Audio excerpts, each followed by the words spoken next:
I'm going to show you how to go from this disgusting mess to this extremely clean oven. I'm actually shocked at how well this turned out.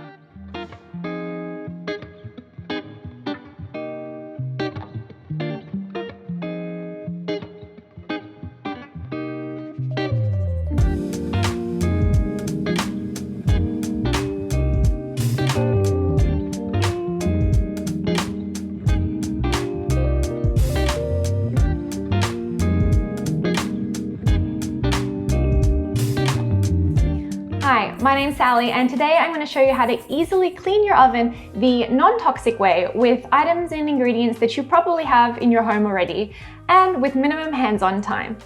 You are going to need baking soda, white vinegar, sal suds.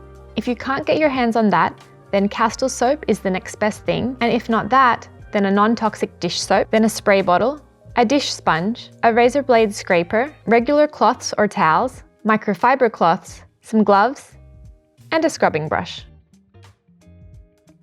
Commercial oven cleaners are among the most toxic household cleaning products, and in my experience, I've had major sensitivities to them, including skin irritation and difficulty breathing. So I've had to find an alternative method, which actually is just as effective. And if you ask me, this is something that you cook your food in. So you definitely want a non-toxic method to clean your oven, and I'm going to show you how to do that.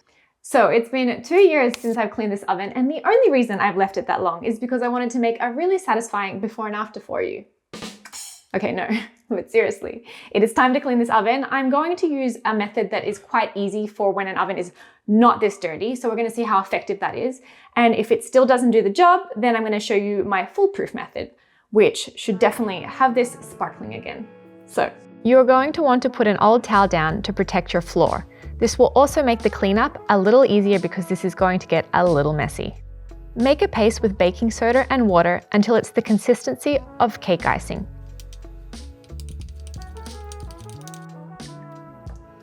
Then take the paste and with the gloves on, spread it all over the inside of the oven and on the glass door, avoiding the heating elements and the fan. Baking soda is an awesome scratchless abrasive that is safe on metal and glass. It's great for breaking down molecules to cut through dirt and grime. The next thing you want to do is add half a cup of vinegar and half a cup of boiling water to an oven-safe dish. Place the rack back in the oven and the dish on the rack. Then close the door and turn the oven onto fan bake at 100 degrees Celsius for 45 minutes. The steam created from the liquid should help loosen the dirt and grime. All right, now that that's been baking, what you want to do while you wait for the oven to cool down before you start cleaning up all of this is to take out the rack and then soak that. And I'll show you this part now.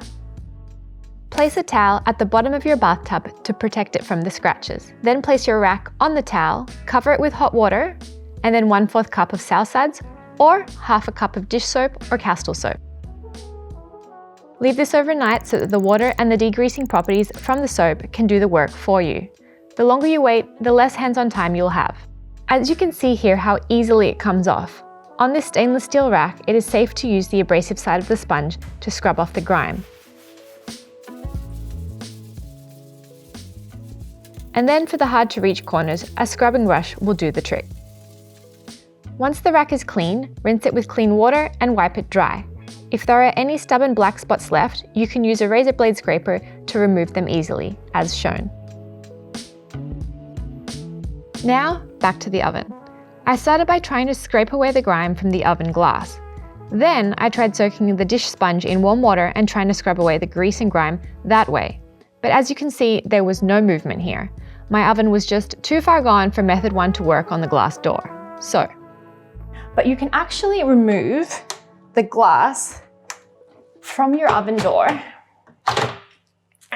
And what I'm going to do is take this disgusting mess and soak it in the bathtub with the rack. So hopefully it's a lot faster than leaving it overnight. Oh dear. Okay, now to make the job easier to clean inside the oven, some ovens you can actually remove the door. So thankfully mine allows me to do that. If you want to figure out how to remove your door, just Google the type of oven that you have, and usually there'll be an instruction manual online. But for mine, there's like a little latch here, which I will undo. And then I lift it up like this and take it out.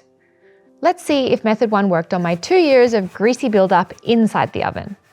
Using a dish sponge soaked in hot water, I started scrubbing away at the inside of the oven. As you can see, it actually worked quite well and came off easily. However, there was some excessively stubborn buildup in some areas that didn't want to move. So for this, I added more baking soda paste and continued to scrub. I had to do this 2 times, and as you will see, it worked, but it's not the minimum hands-on time that I was hoping for at the beginning of this video. So I definitely think stay tuned for method 2 later on in this video.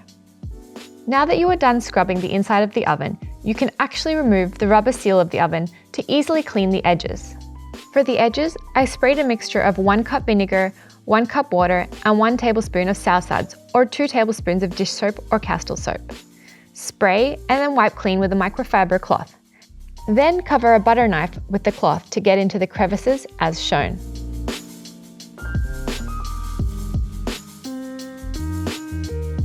Then buff with a dry cloth to remove any streaks and remaining debris. And see, this is why you want to lay down an old towel for easy cleanup. Wash the rubber seal of the oven with the non-abrasive side of the dish sponge and some dish soap. Wipe dry and place back on the oven. Spray down the door with the same DIY cleaning mixture from earlier, wipe with a microfiber cloth, and then buff with a dry cloth to bring out that shine that we've all been waiting for. Do the same for this knob area.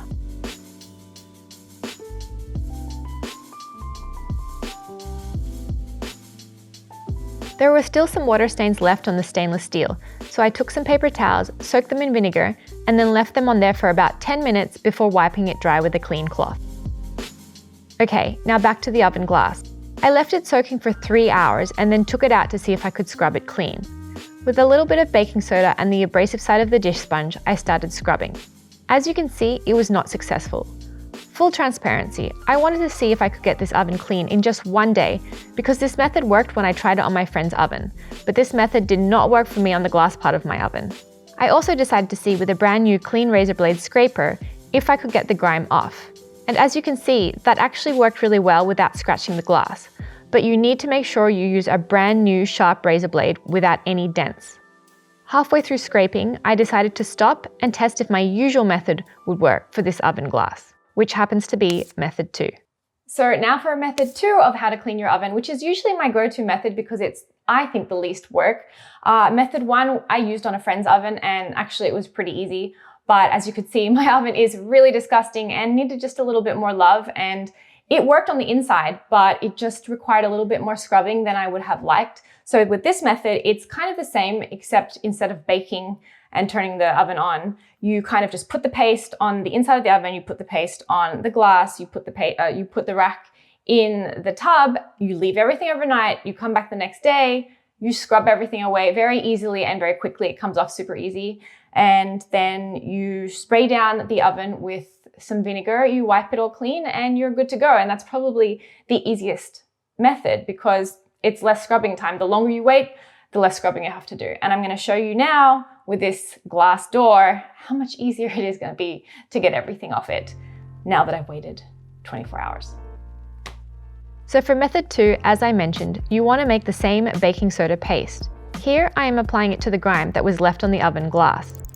Then I left it for 24 hours. I took the abrasive side of the sponge, dipped it in warm water, and started scrubbing, but not too hard. As you can see, it is coming off much easier than the first method for my oven situation, but it still required me to put on a little more baking soda to scrub away what was left. Again, more hands-on time than I would have liked, but I just think my oven was too far gone. I definitely won't be leaving it for 2 years again to clean it. Once the glass is finally clean, spray the DIY cleaner. Wipe away any grime that is left, and then buff clean with a dry cloth. And oh my goodness, you can see my face through this glass finally. Now that the glass is clean, place it back on the oven door, return your rack, and enjoy your clean oven.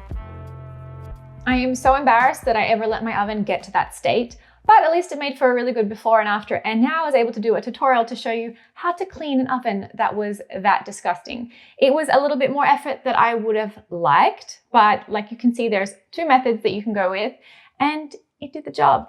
clean oven, which now I can finally use to make some maybe cooking tutorials and recipes. Stay tuned for that. Don't forget to subscribe and hit the thumbs up. And if you have any questions, please leave them in the comment box below. Tell me, when was the last time you cleaned your oven, or how dirty has your oven gotten? Or how do you clean your oven? Let me know. And I'll see you in the next video. Thanks for watching. Oh, I forgot to say, I hope you found this tutorial useful and easy to understand. My legs, they hurt. How did it get like this? Yeah, I don't know. No one knows. Doesn't matter because it's not like that anymore. Oh, getting old. Oh.